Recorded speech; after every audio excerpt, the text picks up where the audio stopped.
अंशु जी, मैं आप ही से शुरू करूं। मुख्य बात ये रहती है कि जब लाल किले से पहले भाषण दिया जाता था तो हम सब लोगों को बहुत उसकी प्रतीक्षा रहती थी। मोदी जी के जमाने की बात मैं नहीं कर रहा हूं, पहले, क्योंकि कोई नई पॉलिसी डिसीजन होता था, कोई नई बातें कही जाती थी, लगता था कि देश कहीं है। लार्जर पॉलिसी की भी बात होती थी। यहाँ तो मोदी जी वही चिर परिचित पुराना लग रहा था। कोई मैनेजर अपनी बात कर रहा है कि मैंने इतने नल लगवाए, इतनी सोलर लगवाई, इतने गैस कनेक्शन किए। ये सब बिना सिर पैर की बातें मोदी मोदी जी कर रहे थे। फिर मोदी जी ने वही पुराना, जैसे अब मोदी जी के पास दो तीन बहुत सॉलिड, जिसको कहते हैं ना, वो हथकंडे हैं। मंदिर मस्जिद था, अब वो बेकार हो चुका है। हिंदू मुस्लिम था, उसको जेंजी और इन सब ने, मतलब वो बिल्कुल बेकार हो चुका है। अब मोदी जी के पास एक और पुराना हथकंडा है, वो है 2047 में तुम बहुत अच्छे आदमी हो जाओगे। तो ये अगले 21 साल तक आदमी कैसे जिएगा ये नहीं मालूम। 2047 में आप हो जाओगे। तो अंशु जी, आप तो 2047 तक जीवित रहेंगे, हम लोग तो नहीं रहेंगे। तो 2047 में आप बहुत विकसित हो जाएंगे, आप बिल्कुल दुनिया के सबसे ऊपर रूल करेंगे। लेकिन 21 साल आपके कैसे चलेंगे ये तो मुझे नहीं मालूम। आज का मोदी जी का जो ये धमकी वाला था ना कि अर्बन नक्सल और ठीक कर देंगे, मेरे एक कुछ लोगों का इंटरप्रिटेशन ये है कि इनडायरेक्टली वो जो युवा पीढ़ी है उसको सीख दिए कि धमकी दिए कि क्या दिए। और एक एक दो बातें मैं इसलिए कह दूं कि वो आ गई हैं तो वो डिस्कस भी हो जानी चाहिए कि शायद अगली बार वो पुलिस के बिना ही उन जो सफेद वर्दी के गुंडे थे जो उस दिन आपने देखे थे, जिसका जवाब नहीं दे पा रहे हैं अमित शाह, 20 जुलाई को वो सादी वर्दी के गुंडे कैसे पुलिस के साथ थे। तो लोगों का कहना है कि मोदी जी ने बिल्कुल साफ कर दिया है कि अब ये जो गुंडे हैं यही रूल करेंगे, आप कहीं प्रदर्शन करिएगा तो ये गुंडे ही भेजे जाएंगे, पुलिस नहीं भेजी जाएगी। कुछ इस तरह का भी इंटरप्रिटेशन है। मोदी जी के आज के भाषण पे आपका एक टोटल टिप्पणी, अंशु जी। इसको नमस्कार। आनंद जी, दो किस्म के मूर्ख होते हैं, मतलब एक मूर्ख होता है और एक मूढ़ होता है। जो मूर्ख होते हैं उनमें सुधरने की थोड़ी गुंजाइश होती है, और जो मूढ़ होते हैं वो पूरी तरीके से कहा जाए कि चरम पे उनका अज्ञान होता है, और उस अज्ञान के साथ उनका अहंकार मिला होता है, तो वो कभी नहीं सुधर सकते। तो मूढ़मती कभी नहीं सुधर सकता। आज की अगर भाषण की आप बात कर जाए, पहले तो बात कहूंगी कि उन्होंने बख्श दिया, थोड़ा कम किया, ये ठीक है, लेकिन पूरी तरीके से जो आपने दिया है अपने थंब में वो बिल्कुल सही है। एकदम झल्लाए हुए, एकदम परेशान हाल, और एकदम हो जाता है ना कि किसी तरीके से एक हारा हुआ जो खिलाड़ी है, जिससे सामने नजर आ रहा है कि उसकी बाजी पूरी पलट गई है, उसका खेल खत्म हो गया है, वो हार चुका है, तो अब उसे समझ नहीं आ रहा कि वो क्या दांव चले, क्या कुछ करे। तब वो इस तरह की हरकतें और इस तरह की चीजें करता है और मनमानी शर्तें लगाता है जो ओपोनेंट पार्टी कभी स्वीकार नहीं करेगी या किसी को स्वीकार नहीं होगा, और उल जलूल तरह की शर्तें लगाता है। इस भाषण में कुछ भी नयापन नहीं था। इस भाषण में देश के लिए कोई विजन नहीं था। इस भाषण में युवाओं के लिए कोई संदेश नहीं था। इन भाषण में वो जो छात्र जंतर मंतर पर एकत्र हुए थे, उन छात्रों के लिए कुछ भी बात नहीं थी। उल्टा मैं कहूं कि एक नकारात्मक संदेश ही छुपा हुआ था। और ऐसा कब होता है?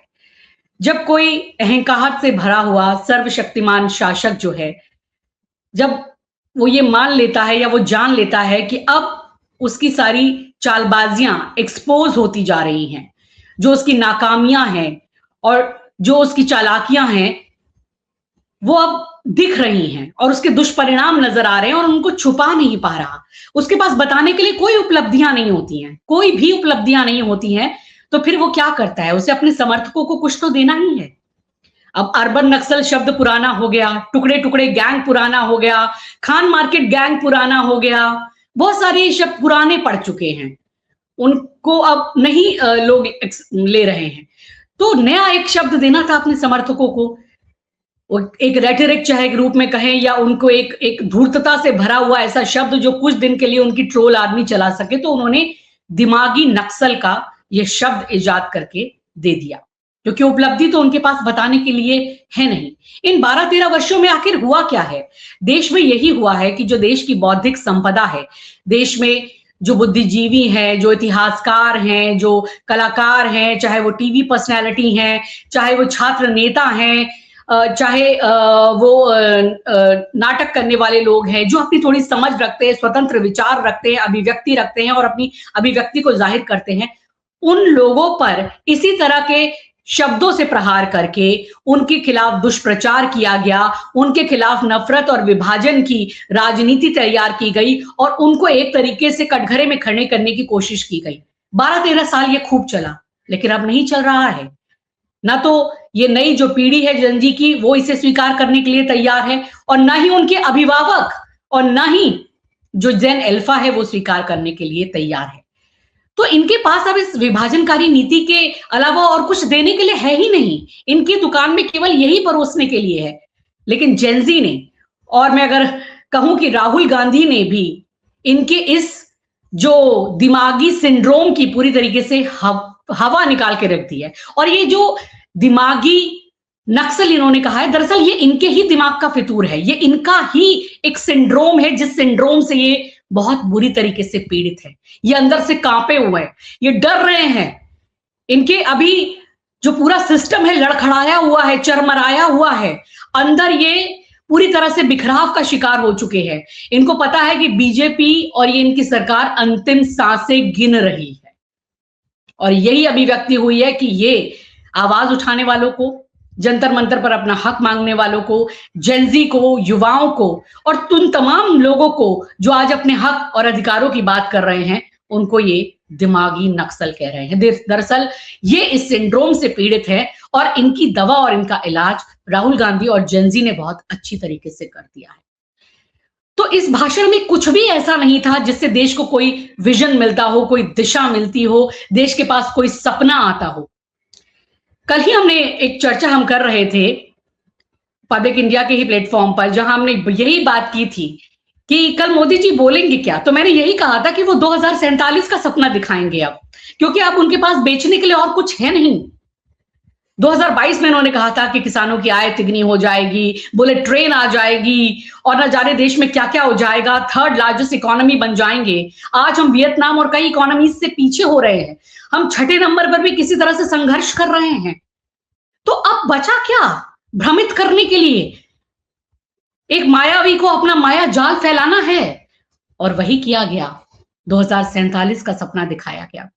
2047 में हम में से बहुत से लोग मौजूद नहीं होंगे और होंगे भी तो पूरी उम्मीद ही नहीं, पूरा विश्वास है कि ये लोग नहीं होंगे यहां पर, क्योंकि इस देश ने इन्हें नकार दिया है, इस देश ने इन्हें अस्वीकार कर दिया है।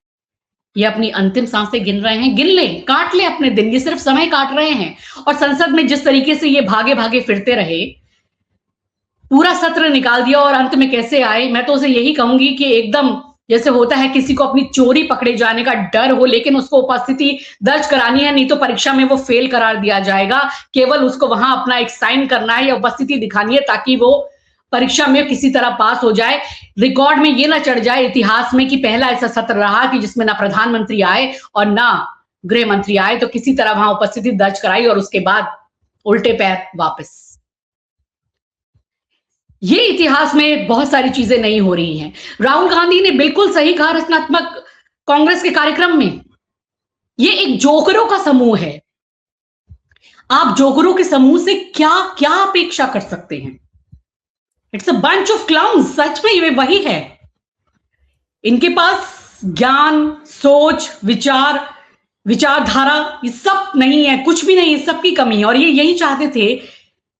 आज मैं उम्मीद, हालांकि मेरी उम्मीद करना बिल्कुल बेकार था, मुझे नहीं करनी चाहिए थी, फिर भी मैं उम्मीद कर रही थी कि शायद जो जेन ज़ी आंदोलन कर रहे थे, इतने बच्चों को जो किलो की लाठियों से मारा गया, पैलेट गन चलाई गई, बच्चों की आंखें चली गई और जिस तरीके से बिहार में AK-47 से गोलियां दागी गई, शायद ये कुछ कहेंगे, एक अभिभावक जैसा कुछ फील कराएंगे उन बच्चों को।